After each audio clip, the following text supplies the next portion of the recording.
എന്റെ കുടുംബം: അച്ഛൻ, അമ്മ, ഞാൻ, ചേട്ടൻ, അനിയത്തി. അച്ഛന് ജോലി എറണാകുളത്തായിരുന്നു.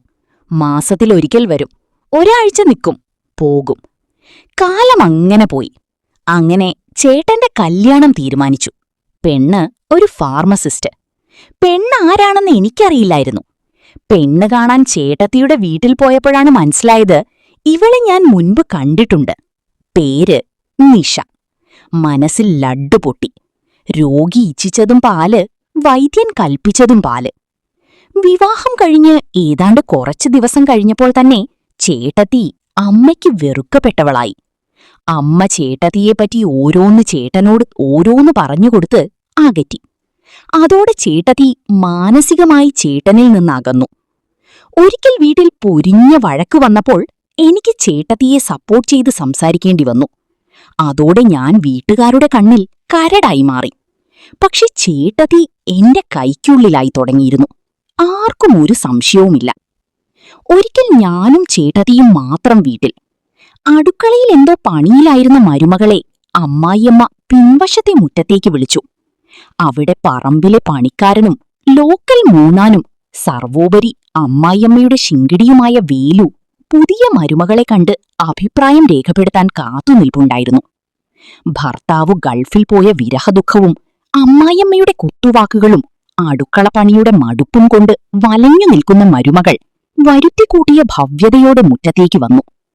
മരുമകളെ കണ്ടപ്പോൾ വേഗം വടക്കോട്ട് നോക്കിക്കൊണ്ട്, ഇതാണ് വേലുചേട്ടൻ, ഇവിടെ പറമ്പിൽ പണിക്ക് വരാറുണ്ട്, പിന്നെ ചില്ലറ കല്യാണ പണിയും. ഇവിടേക്കും ചില ആലോചനകൾ കൊണ്ടുവന്നതാ. അവൻ ഇഷ്ടമായില്ല. ഇപ്പോ പുതിയ പെണ്ണിനെ കാണാൻ വിളിച്ചതാ. മരുമകൾ തീരെ താൽപര്യമില്ലാത്ത മട്ടിൽ അയാളെ നോക്കി. എന്നിട്ടൊരു ഡയലോഗ്: ചേടത്തിയെ ഇത്രയും അന്വേഷിച്ച് നടന്നിട്ടോ ഇതാണോ കിട്ടിയ മരുമകൾ? ഇതിലും എണ്ണം പറഞ്ഞ് എത്ര എണ്ണം എന്റെ കസ്റ്റഡിയിലുണ്ട്?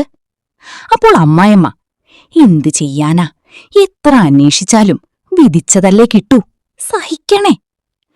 മരുമകളുടെ പെരുവിരലു മുതൽ വിറഞ്ഞു കയറി. അവൾ മനസ്സിൽ പറഞ്ഞു, ആഹാ, പണിക്കാരനെയും കൂട്ടുപിടിച്ചു എനിക്കിട്ടു വയ്ക്കാനല്ലേ, ഇപ്പ ശരിയാക്കിത്തരാം. അവൾ ചാടി മുറ്റത്തേക്കിറങ്ങി കൈ കൂപ്പി തൊഴുതു. എന്നിട്ട് ഉറക്കെ കരഞ്ഞു പറഞ്ഞു, അയ്യോ ചേട്ടാ, ചതിക്കല്ലേ, ഇനി എങ്ങനെയും സഹായിക്കണേ, എനിക്ക് പാസ് മാർക്ക് തരണേ പ്ലീസ് ചേട്ടാ. ഫുൾ A+ തന്നില്ലെങ്കിലും C എങ്കിലും തന്നെന്നെ പാസാക്കി തരണേ. അയ്യോ, ഈ ചേട്ടൻ പാസാക്കിയില്ലെങ്കിൽ ഞാൻ എന്തു ചെയ്യും? ബഹളം കേട്ട് അടുത്ത വീട്ടിലെ ചേടത്തി ഓടി വന്നു. എന്താ പറ്റിയേ? എന്താ ഈ പെണ്ണിങ്ങനെ നിലവിളിക്കാൻ? മരുമകൾ വേഗം ആ ചേടത്തിയോട് പറഞ്ഞു, അയ്യോ എന്റെ പൊന്നു ചേടത്തി, ഈ ചേട്ടൻ കൊണ്ടുവന്ന ആലോചനകൾ നടത്താത്തതിനാൽ എനിക്ക് സൗന്ദര്യം പോരാന്ന് പറഞ്ഞ് എന്നെ ഇവിടുന്ന് പുറത്താക്കാൻ ഗൂഢാലോചന നടത്താണ് ഈ ചേട്ടൻ. ഇനി ഒന്നും ചെയ്യല്ലെന്ന് പറ ചേടത്തി, എന്നെ പുറത്താക്കല്ലെന്ന് പറ പ്ലീസ് ചേടത്തി.